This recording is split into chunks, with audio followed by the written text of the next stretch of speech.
Ladies and gentlemen, welcome back to another episode of the From the Booth podcast. My name is Mike, and today we have another weekly installment of the episode. Like I've been saying, it's the off season. Not a lot of things are happening, so are we grasping at straws a little bit? That's exactly what we're doing. We're going to talk about a 10-year-old football phenom today. We're also going to talk about Dalvin Cook and the Minnesota Vikings. I may or may not have a special guest brought on to talk about that with you guys. We're going to talk about another divisional preview. We're going to talk about the NFC East, one of the better divisions, I think, in the entire NFL. And then we might have another surprise segment at the end for you guys. Please make sure to subscribe to the channel, whether it's on YouTube, whether you're on Anchor, Spotify, Apple Podcasts, any of that type of stuff. Make sure to do whatever you can so that you don't miss future episodes of the podcast. I would really appreciate it. And let's go ahead and get right into the episode.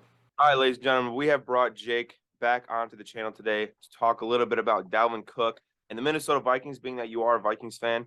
But before we do that, I wanted to offer Jake a chance to redeem himself. For those of you guys who watched the trivia video, Jake, he kind of put up a dud. He's starting to look like Michael Porter Jr. in the finals. Not really doing too well, not shooting well from the line. So I have two questions for him to kind of redeem himself. Hopefully that he can prove that he knows ball. So Jake, your first question is going to be who was starting fullback on the 1974 Houston Oilers? Sure. Oh shit. That's Willie Rogers, right? Dude, yeah, that's pretty crazy that you knew that. Whatever. Yeah. Question number 2. Who had exactly 531 rushing yards and 190 receiving yards in 2011? Toby Gerhart? Toby Gerhart, man. I mean, you're killing it. All right. Damn. You should have come with these easier questions last time. I mean, come on. I mean, I guess, dude. I guess, man. I have to make them better for you. I don't know, but moving on to Dalvin Cook for a second.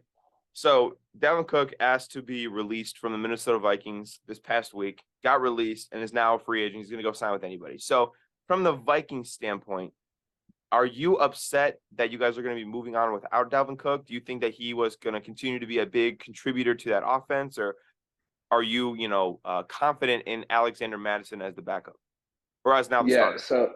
So at the start of the offseason, Alexander Mattison signed a $7 million deal. And so kind of since then, everyone's kind of known that he isn't, or that Dalvin isn't going to stay. And after everyone accepted that, it was kind of made sense. He made over $10 million on the cap this year. That just doesn't really line up with what we want to do. And it kind of goes to show the league in general is shifting away from getting those expensive running backs and just going to the committees. If you look at the last few Super Bowls that have been won, actually for the last 20 plus years, it's all been on cheap running back deals. So the whole league is kind of shifting to that. It is sad, seeing Dalvin go, because he's been in the organization and been so good for so long. But it's definitely the time, and I got confidence in the guys. I got confidence in Madison. 2 rookies, second year Ty Chandler, and then rookie Dwayne McBride are both looking pretty good right now. So the future's bright, but it does hurt to see Dalvin go. Yeah, I think I totally agree with what you said about the contracts and the monetary value of running backs. We've seen, and this has been a trend for at least the past 5-10 years. Running backs getting more money on their second contract never really ends well. I think one of the best examples of that has to be in recent memory, just the Todd Gurley deal or the Ezekiel Elliott deal. I mean, just the production just really fell off a cliff.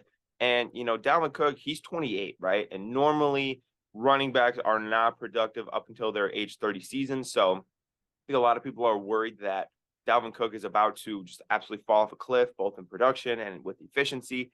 And speaking of that efficiency, you look at some of his efficiency stats, which aren't everything, I will say, but his efficiency has kind of dipped from what it had been in previous years. So there was a stat, it's called rush average yards above expected. And I don't know if you have seen that, but among qualified rushers, he is actually last in the league for last year. So people were blocking for him, and he was just coming up short. So as unfortunate as it is, like I said, it's definitely time. And it's also better to get rid of someone a year too early rather than a year too late. Yes. In this case, absolutely, we didn't necessarily get value for him, so that's a little bit unfortunate. But I definitely think they made the right move. I was gonna say, do you think that the Vikings could have gotten some value for Dalvin Cook? Like, I mean, I understand some teams might not have wanted to take on the contract and get a new one in free agency, but I mean, a seventh, a sixth, you couldn't have got nothing. You don't think? Yeah, so there were actually reports of having a trade lined up with, I think it was the Dolphins, is what was reported, oh, like in March or something. So I think what happened is Kwesi Adofo-Mensah, the GM, played it a little too cute. You know, he tried to hold on, get a little extra value. So he'd wait till after the draft. Um, but there's also speculation that I don't know if you guys are following, but Dalvin Cook had a surgery right when the new season started, and that guaranteed $2 million of his contract. And so there's speculation that he wouldn't have passed the physical back then. So Hmm. there's things to nitpick, things to debate. In the end of the day, you can argue what option would have been better, but he would have ended up gone regardless. So Yeah, and I think even if you guys would have gotten something, what's the significance of like a sixth or seventh round pick, really? Not every sixth round pick is Brady, unfortunately. So um, exactly. I think And at that the point, whole it's NFL, weighing the is the sixth round pick worth the extra cap that you would save? So 3-4 million dollars, and it just isn't. yeah, yeah, definitely. Um, I think that the Vikings trading Dalvin Cook, or the Vikings not trading Dalvin Cook and cutting him, leads the door open, obviously, for him to sign wherever he wants. And I think the entire NFL world is pretty much guaranteeing him to go to Miami. So is there any other team that you think makes sense for Dalvin Cook, or do you think it's just kind of the Dolphins all the way? He's posting. I know he's. Listen, I'm used to finding these Easter eggs. Right, I watch Marvel movies. He posted all those pictures of him at Hard Rock Stadium. Yep. He's kind of hinting heavily at the Dolphins. So other than Miami, is there a lot of other teams that make sense to sign Dalvin Cook here? There's definitely a few. I would say Miami is far and away the betting favorite. It's where he's from. He wants to go back home. It's nice weather. A lot better than Yeah. Minnesota. I'll tell you that. Isn't there no um, there's no state tax in Florida, right? no income tax, I There's no state believe. tax. That's nice. Yeah. So there's all pluses there. Hmm. Another option I heard thrown around is, of course, going to the Bills, reuniting with his brother Dalvin. Actually, funny thing, his Dalvin Cook's name is Dalvin James Cook, and James Cook is James Dalvin Cook. So something That's that you might not that's know. pretty It's pretty cool. funny.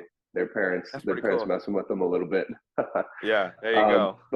But the Bills would be good. I don't know if it makes a whole lot of sense. And I know he said he wouldn't necessarily want to go take reps from his brother. So we'll see what happens there. I could see him going to Dallas, being a running mate to Tony Pollard, kind of like Zeke was before. I heard that name tossed around.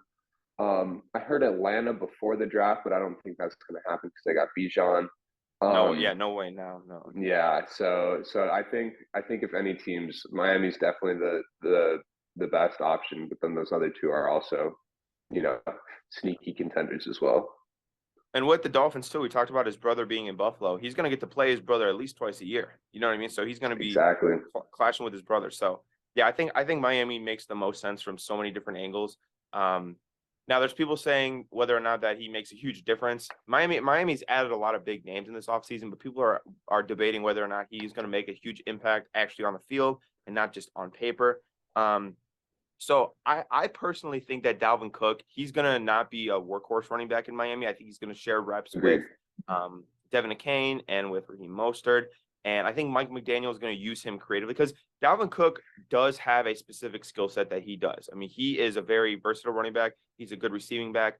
I know, obviously, I'll let you talk in a second about what he's done during his time in Minnesota, but I think Mike McDaniel is going to keep him off the field a lot, and he's going to be able to use him creatively when he's actually on the field. So, what do you think his usage is going to look like if he does end up going to Miami?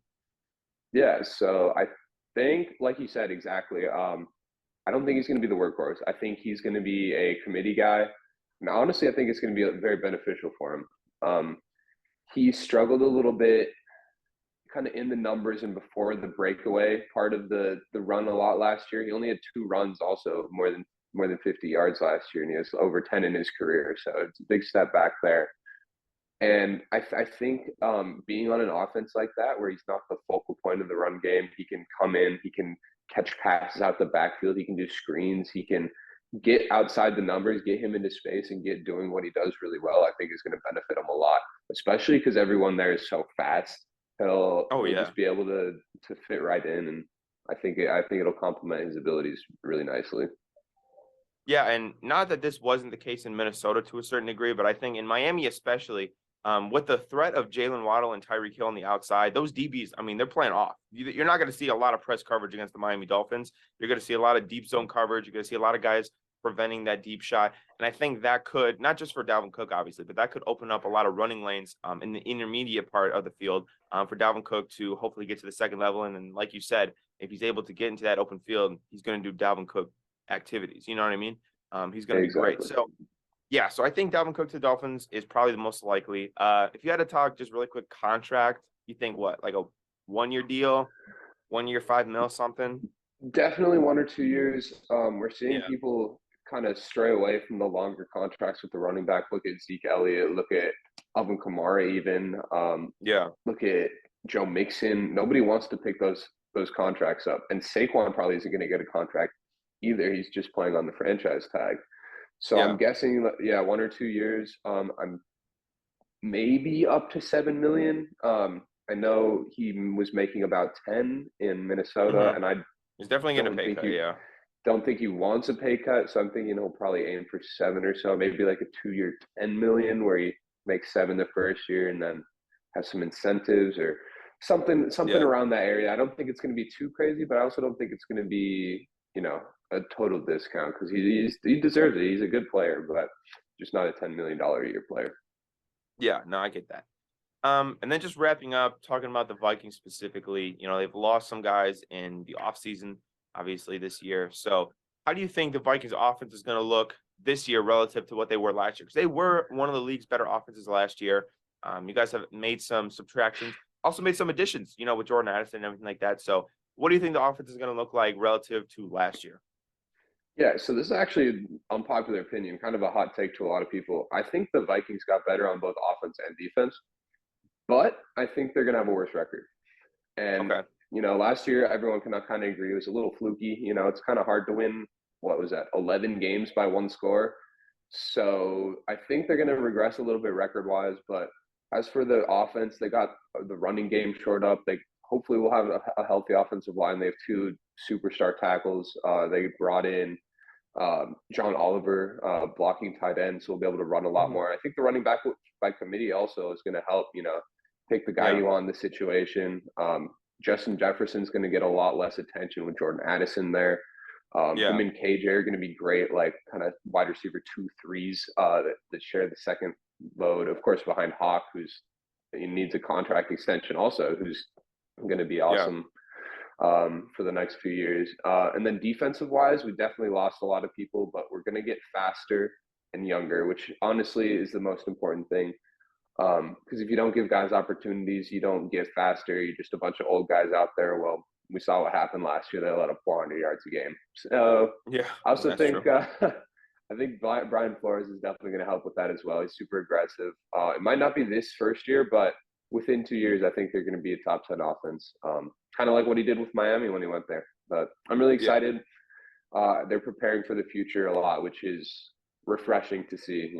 Clearing up a lot of cap, giving guys short contracts, and actually focusing on how to win long term instead of trying to win every year. So, I'm really excited for this Vikings team for this year and for the years to come. Yeah, and I was just gonna say, this will probably make you cringe, but I remember last offseason, I really wanted Ed Donatel to be the guy who comes into Seattle's defense and be the defense coordinator. And now I'm just like thanking God that I did not get my wish granted because he was just awful last year for the Vikings. And not to say that Yeah, you guys were a top 10 defense on paper, without him, but I mean he was just putrid. So I think that's a huge upgrade going from Ed Donatel to Brian Flores. Your defense is gonna be, I think, a lot better. 100%. All right, final Vikings record prediction while I have you here. Last thing we'll say. Try not to be a little too homer. I'll say 9-8. No. Leaning into the bias a little bit, maybe like 10 or 11 wins. Okay. But they'd have to get a little lucky again too. I think they Yeah. will make the playoffs. I don't think the NFC North is that great. I think the Packers are going to be even worse than last year. Lions are. the Lions until they prove everyone else wrong. I agree with that. And then I I think agree the with that. Bears, Bears were the worst team in football last year, so I don't see them making the playoffs. But um, we'll see. I'm not, cautiously optimistic, which is about all you can do as a Vikings fan. Yeah. There you go. Well, Jake, I appreciate you coming on to talk about Dalvin Cook and the Vikings. Um, I was obviously I always love you having on the show. So for this segment, I want to talk about Baby Gronk. It's not often that I would make a whole entire podcast segment about a 10-year-old kid, but when you have accumulated as many followers and as much talk in the NFL community as Baby Gronk has, you kind of deserve at least your own segment. And I'm sure people are going to share their opinions about this all week. There's a lot of stuff going on right now with Baby Gronk. He recently just did a visit to LSU. Got a special visit from Livy Dunn, which that alone is probably more than I've accomplished in my entire life. And I promise this is not spoken from a place of jealousy, but I did want to give my 2 cents because that's pretty much all I have in my savings account on the situation. Kind of give you guys my thoughts, and then I want to hear what your guys' thoughts are, obviously, in the comments down below. So this whole Baby Gronk thing, right? We've seen over the past few years kids who become super famous, get a big online following, everything like that, flexing and posting their highlights and doing all that as kids. I mean, with the social media age, this is only going to get more and more prevalent. I remember Bunchy a few years ago. That kid, they actually ended up having him at the Super Bowl. To me, this is a very similar situation with Baby Gronk. Now, Baby Gronk is 10 years old, and he is all over. I mean, his TikToks get hundreds of thousands of views. I think they said he's got almost 300K followers on Instagram or something, something crazy like that. Just ridiculous numbers for a 10-year-old. And I just want to kind of talk about the situation and the possible effects I think that could consist of it. So I'm going to start this video with a preference by saying that I do not know Baby Gronk. I don't know his intentions. I don't know his dad's intentions. His dad seems to be the guy, running everything. I don't know his dad's intentions. I don't know what's in the heart of these people. So everything I say is just pure speculation, and it's not gospel truth, right? Don't take what I say as fact. Do your own research. Come to your own conclusions. I'm just giving what I think, right? So, in doing some research about this Baby Gronk kid, like I just mentioned, the dad seems to be the marketing genius behind it all. He did an interview where he just said, hey, like I do marketing, I know how to market people, and he also mentioned that he has a lot of connections with high school teammates that coach in the Power Five or that went to the NFL. He knows NFL guys. He knows this guy, a lot of that guy. So the dad's well connected. The dad, has a plan. He knows what he's doing, right? He's a good marketer, right? So I want to talk about why I think that this is a bit concerning for me with Baby Gronk. To be such a young kid and to have so many fans, followers, watchers of your life so early on, I think is a very dangerous thing. Now that kind of harpoons back to a lot of the things that go wrong with child actors, where the pressure and the fans and everything like that, it gets too much and they end up being depressed or anxious or getting into drugs or alcohol. And obviously that I don't want any of that to happen to this kid. But I always worry about that with a kid who sees so much fame like Baby Gronk is seeing right now. So that's issue number one that I have. Issue number two, because kids, they're not mentally there yet. You know what I mean? Like it's different if I, as a 20-year-old, got rich and famous, please. And my brain is more developed. I'm more of a man. I can think more logically. My emotional intelligence is much higher than a 10-year-old kid, obviously, right? And even though we might read at the same reading level, we do have varying levels of maturation because of puberty and because of our brains, everything like that. You guys know that. Another thing that I worry about is the dad. And the dad gives me a weird feeling because in doing some research for this, discussion, I came across a few things that he said that kind of raised some red flags for me. The first thing was that he talked about how, in high school, he kind of got hurt and was never able to have the career that he would have had had he not gotten hurt. And it almost seems to me like he's living vicariously through his son. And that is always a dangerous thing in the parent-child dynamic when the parents is making the kid live out the dream. Now, I don't know if Baby Gronk is in love with the sport. That's not my place to say. That's between him and his dad. But if there ever becomes a point where Baby Gronk isn't 100% into it and the dad keeps pushing it, I think that's a very dangerous thing. And I think that that's something that we really need to watch out for, right? And Baby Gronk might feel pressured to continue playing even if he doesn't really want to. Now, this reminds me of a very prevalent story in the NFL. This guy named Todd Maranovich. Correct me in the comments if I said that name wrong. But basically, the story is that this kid was a quarterback, and he was groomed since day one by his dad to be the like robo QB. Like he was training since he was young. He was eating high protein meals. He was on an exercise plan. He was doing this. He was seeing quarterback specialists when he was like 6 years old. All of these things, right? He was going to be the perfect quarterback, and he ended up, his dad was his coach in high school. He ended up going to USC. He ended up, being a party kid. He was a five-star recruit. I won't necessarily say he disappointed at USC because he did have some good moments, but there were some red flags that, like, hey, this kid is like not totally all into football. There were reports that he liked to party and he liked to go drinking and he liked to do artsy stuff. All totally normal things for a college student, by the way. But the pressure of being the perfect quarterback to appease his dad, I think, got to him, right? And when he went to the NFL, not only was he not performing on the field, but he had a lot of issues off the field because of this. And there were a lot of, I think, dynamics at play there with him not being the quarterback that his father envisioned and him really not having his heart in football anymore. And that's kind of a sad story, to be completely honest with you. And I do not want that faith for Baby Gronk. I Again, I don't know the intentions of anybody involved. I would love to know that he has a nice, caring father that would support him no matter what. I hope that's the case. I don't know. But I just don't want to see a repeat of that story. Um, the other thing with Baby Gronk is I think that we need to stop. We need to stop hyping up these kids so much. I mean, he's 10. You know what I mean? Um, to say that he's gonna, get a college scholarship at 10 years old is ridiculous. Um, for so many reasons. But I see him all over Instagram posing with all these different schools and taking these visits.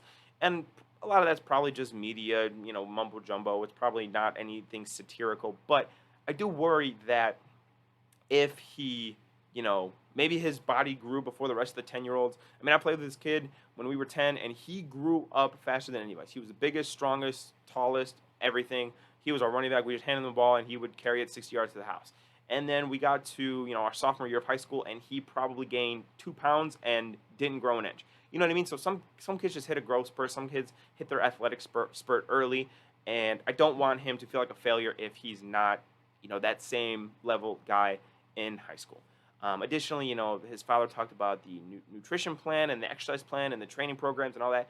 And part of me is just like, man, just let the kid be a kid, man. Take him to McDonald's. Let him go and eat donuts. You know what I mean? Like, there's something very precious about youth, and there's something very innocent about being a child that you don't have the responsibilities of an adult. And it's one of the very few times in your life where you can do pretty much whatever you want and not have repercussions. And I'm not saying let the kid, drink soda for breakfast.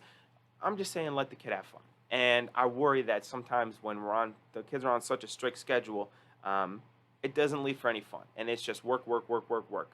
Let the kid be a kid, you know what I mean? And again, I am not speaking as pure fact. I'm just stating my concerns about Baby Gronk. Again, I think the virality of a 10-year-old is something very concerning if we've learned anything from these young Disney stars. I mean, the next thing you know, he could be doing cocaine, on the set of Camp Rock, just like Demi Lovato was. So I just don't know. But I just worry about Baby Gronk. I think that if all of these concerns are addressed, and at worst he is a viral 10-year-old playing football, I have no issues with it. I have no issues with Baby Gronk being viral. These are just some of the problems I think could arise from him. But one thing I do think is a very positive thing that I read that actually made me very happy was obviously, Baby Gronk's accumulating a lot of revenue from his social media presence, right? I read today that he had like a $6.8 million NIL evaluation, which is fucking crazy. Good for him. But one thing I did read that his parents are doing is that they're taking the money, at least the majority of it, and they're putting it into his savings account and not touching it for a while. And hey, if this kid is financially set for the rest of his life because he was viral as a 10-year-old, good for them. Get your money, save it. Again, assuming the worst that he, never plays football again, he can probably still go to whatever school he wants because of all that money. He'll be set financially. I mean, good for them for saving that money. That is lovely. But yeah, I just want to talk about Baby Gronk. Get your guys' opinions on it. No, I'm not salty that he pulled Leave Dunn. Absolutely not. Why would you say that? Don't tell my girlfriend. Anyway, but yeah, no, I just wanted to talk about Baby Gronk and just get something off my chest. You know what I mean? So let me know what your guys' opinions are in the comments down below. I'm actually very interested to hear what you guys have to say. In no way is this meant to be hate towards Baby Gronk or his family, or I'm not trying to put down a 10-year-old kid. Because trust me, if I wanted to go beef with a 10-year-old, I would walk to the elementary school that I live right around the corner of, and I would just walk into my 5th grade teacher's class and just run some of these kids' fades. I'm not going to do that. But yeah, I just want to talk about Baby Gronk and see what you guys were saying. But yeah, that's pretty much it. All right, guys. So now I want to talk about the NFC East, formerly known as the NFC Least. But that's no longer the case. I think the NFC East has a pretty good argument to be one of the better divisions in the entire NFL. 3 of their teams made the playoffs last year. One of their teams went to the Super Bowl, and that same team that went to the Super Bowl is considered by many people to be the most stacked roster in the entire NFL. So I'm going to talk about the NFC East and how I think it's going to play out. So obviously, the elephant in the room, the giant elephant, the elephant that probably didn't get a DUI is the Philadelphia Eagles. And the Philadelphia Eagles are, in my opinion, I've said this before, I think they're the best team in the entire NFL. The Eagles, they have a great quarterback. They have 2 really good receivers. They have a great offensive line. They have a really good tight end. They have a really, really good defensive line. The linebackers kind of suck, but who gives a fuck about linebackers? You know what I mean? And their defensive backs are pretty good as well. I think they got a little bit weaker in the defensive backfield. I think those corners are a little bit older. Losing C.J. Gardner-Johnson definitely sucks. If you're going to have a white man getting significant time at DB, it's probably not a good thing. But nevertheless, the Eagles are just insanely stacked. The biggest problem for the Eagles right now, though, is that they lost 2 of their coordinators. They lost Shane Steichen and they lost Jonathan Gannon. Jonathan Gannon, in my opinion, wasn't that big of a loss, but Shane Steichen I do think is a pretty big loss for the Eagles. I think he was one of the main people responsible, outside of Jalen Hurts himself, for the revival of Jalen Hurts' career, for the acceleration that he showed both in the passing game and just as an NFL quarterback in general. So I think that's a big loss, Shane Steichen, but to me, that doesn't make the Eagles a whole lot worse. I still think that they are going to be in contention for the NFC's #1 seed. And honestly, with how weak the NFC is, wouldn't surprise me if they win it outright. Their schedule is definitely significantly tougher this year, and that's how the league is supposed to work. You're supposed to get a tougher schedule when you were good, and when you were bad last year, you get an easier schedule. So, reality is often disappointing, unfortunately, for the Eagles fans. They can have a cakewalk schedule every year. That's not me calling them frauds. I'm saying that their schedule is definitely tougher. Their schedule is definitely a lot tougher, and will that prevent them from maybe being the #1 seed in the NFC? I could see it happening, but in my opinion, they're still the best team, if that makes sense, right? But we all know the higher seed isn't always the best team, and I think that might be a case with the Eagles. I think their floor, as long as Jalen Hurts is healthy, I think their floor is like the #2 seed, and that's a pretty damn good floor to have if you're the Eagles. And again, would I be surprised if they're in New Orleans in February playing against one of the AFC's best teams for the Super Bowl? I wouldn't be. In fact, I'll do my predictions in a later video, but possibly when I make my predictions for the year, I might have the Eagles hoisting the Lombardi Trophy, something they haven't done since 2017 with Nick Foles. So who knows? But enough about the Eagles. You guys know how good they are. You guys know how many additions they added this year in the draft. Jalen Carter, Keely Ringo, Nolan Smith. They also added DeAndre Swift. Their team is they're the Georgia Eagles, the Philadelphia Bulldogs, whatever you want to say. They're a pretty good team. They are a pretty damn good team. I don't necessarily need to talk about the Eagles. You guys know where they're at. It goes without saying, I think the Eagles are going to be the #1 seed in the NFC East. I think they're going to win the division again. And I have the Eagles going 13-4 once again this year. So I think that they're going to be a clear-cut top team in the NFC. The Dallas Cowboys are another very interesting team. The Dallas Cowboys are a team that, how do I say this nicely? And I have to be careful because my girlfriend's mom is a Cowboys fan. I have to be very careful. The Cowboys are always a team that people overrate the shit out of. Everybody overrates the shit out of the Cowboys. They talk about Dak being top 5 and Mike McCarthy being a top 10 coach and da-da-da-da-da. Stop. I wouldn't consider myself a Cowboy hater. I would consider myself a Cowboy realist. And what I mean by that is I'm able to look at the Cowboys and say, yes, this is a pretty talented team. Dak is a good quarterback. CeeDee Lamb is one of the league's best receivers. Their offensive line, if they could stay healthy, is pretty good. I really like Tony Pollard at running back. He's my fantasy running back last year. Really like Tony Pollard at running back. And obviously that defense is awesome. Micah Parsons, Trayvon Diggs. They added Stephon Gilmore, who I think is a pretty good get as well. And then Dan Quinn. Y'all know Dan Quinn's my guy. He was the defense coordinator for the Seahawks during the Legion of Boom days. Y'all know that, right? So when I look at the Cowboys, I'm like, okay, this is a talented team. This is probably a playoff team.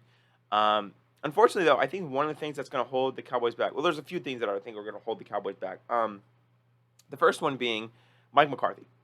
Mike McCarthy has never been and will never be an impressive coach in my eyes. I think Mike McCarthy he's realistically, he's like an NPC, right? He doesn't move me in any way. When the Cowboys moved on from Jason Garrett to hire Mike McCarthy, I was very confused because it felt very much like a lateral move. You're not getting better or worse with Mike McCarthy. I don't think he necessarily makes the Cowboys good. And when you get into those upper echelon of teams, you need a guy that's really going to win you some games, right? There are coaches in this league that win their team's games almost single-handedly. And obviously they have players, but they're able to elevate their team to a degree that they wouldn't be able to reach with an average or below average coach. And I think that's the rut that the Cowboys are in right now with Mike McCarthy. He's good enough to not get fired, but he's never going to be good enough to win them a Super Bowl, which is obviously something that the Cowboys haven't done since the VHS days. So maybe they're not even remembering what a Super Bowl is. They just think that life exists to go to the divisional round and then lose to the 49ers. But alas, I will stop myself from more Cowboy roasting. Here's the thing. The Cowboys are a team that I think whenever they have this current core in place with these guys and with Dan Quinn as defensive coordinator, they are a playoff team. Barring another season-ending injury from Dak Prescott, I really don't see a scenario where the Cowboys just miss the playoffs outright. You cannot tell me that the Cowboys are not a top 7 team in the NFC, staying relatively healthy, right? So I do think they'll make the playoffs. I don't think they're in the same league in terms of talent, coaching, quarterback play as the Philadelphia Eagles. Obviously, I don't have them winning the East, but I think the Cowboys are going to be the number 2 seed. I have them going 10-7, making a wild card game at least, maybe even winning, but I don't really see them getting past the divisional round, unfortunately. I don't think that you're a serious contender with Dak Prescott and Mike McCarthy back there. And as much as I was nice to Dak Prescott a few minutes ago, he's very clearly not in a top 5, top 7-ish range. He's kind of that second tier where it's like, okay, he's good, but he's not like Super Bowl good, if that makes sense. All right, so Cowboys, I have them going 10-7. I have them at least making the playoffs. And there's that. So moving on to number 3, the New York Giants. And we want to talk about people that are absolutely overrated. I think Daniel Jones has become one of the most overrated players in the entire NFL. Now, up until last year, at this point in his career, he had been a bust as the number 6 overall pick. He had been injury prone. He'd been inaccurate. He'd been everything, right? Everything except for short, because the guy's 6'5", right? So, Brian Daboll coming into the Giants, he turned that team around right away. I mean, the Giants, they were a completely different team with him as coach versus Joe Judge as coach, right? Brian Daboll, I think, is a great coach. I think that he is probably the best coach in the entire division. I would put him above Nick Sirianni personally. I think he's one of the better coaches in the entire division. The problem is that I think the Giants, they're probably the 3rd or 4th most talented team in their division. Like I said, I don't love Danny Dimes, and you just gave him that big contract in the offseason, 30-something million. I think it's $36 million a year, if I'm not mistaken. To me, that's a big mistake. Saquon Barkley, there's still issues going on with his contract. Don't know exactly what's going on there. But outside of that, I mean, your receiving room isn't great. I like Jalen Hyatt out of Tennessee, but he's a 3rd-rounder rookie. Darren Waller at tight end, I think, is past his prime, unfortunately. And your defense is kind of middle of the pack. So nothing to me really sticks out about the Giants other than Brian Daboll. And again, coaching can only get you so far, I fear. Bill Belichick is one of the greatest coaches ever, and they've been nothing without Tom Brady. So coaching, I think, can only get you so far in this league. And I think Daniel Jones is gonna go back to the public perception of him from over a year ago, where he was considered to be a waste of a 6th overall pick for the Giants. Now, New York, they did go to the playoffs last year. They did win in the playoffs last year against the Minnesota Vikings, who I think is another fraudulent team. But I think I already talked about that. But they did beat the Vikings in the playoffs, so they did more than the Cowboys, as they actually, um, well, actually, the Cowboys won a playoff game as well. They won against Brady, and then the Giants won. Um, Giants went on to play the Eagles, and the Eagles they blew them off out of the fucking stadium. I mean, there was no that game was over in like the first 3 plays. I mean, the disparity between the Eagles and the Giants was just so evident there. Um, Additionally, for the Giants defense, I totally forgot to mention they did lose Julian Love to the Seattle Seahawks, and I thought that was one of their better defensive players. So that's a big loss, I think, for New York. But it's just evident to me that the Giants are just so many tiers below the Eagles. And I don't know, I just talked a lot of shit about the Cowboys, but to their credit, they gave the Eagles 2 good games. And obviously, I know Jalen Hurts, wasn't participating in one of those games, but Gardner Minshew's not a bad backup quarterback, and the rest of the Eagles were still pretty healthy. And the Cowboys really, I mean, they were scoring on that Eagles defense, and that Eagles defense was good all year. So I digress. But the Giants, they weren't even in the same league as the Eagles. The Eagles just blew them out of the stadium. I think that there's going to be a little bit of regression in New York this year. I don't think Daniel Jones plays to the level that he was last year. I think maybe the offense takes a step back, and I don't know. I don't know. I don't know what I think about the Giants. I think that they probably go 8 and 9. Unfortunately, I don't think that they make the playoffs this year. I think there's too many other talented teams in the NFC, namely teams like Detroit and Chicago, not Chicago, Seattle. So I don't know. Can I see them sneaking into the 7th spot? Yeah, but I don't see them being a real contender, unfortunately, this year. And then, last place we have Washington. I'm just gonna say it outright. I think Washington is really bad. I like the receiving room. I think Curtis Samuel, Terry McLaurin, and Jahan Dotson are pretty good. But I don't like much else other than that. Their defensive line is good, yes, but Chase Young might not be a commander next year. I mean, I don't really know what's going on with that, so we'll have to see, everything going on there. But I kind of have them going 5-12. I don't love Ron Rivera. I love him as a human being. Don't love him as a coach too much. So we'll just kind of have to play by ear and see with the Commanders. But to me, they're easily the least talented. They probably have the worst coach. They probably are the worst at quarterback. And when you have a lot of those things, it's really not a great recipe for success in the division. So, yeah, that is my NFC East preview. Let me know what you guys think down below. And let's go ahead and get to the next segment.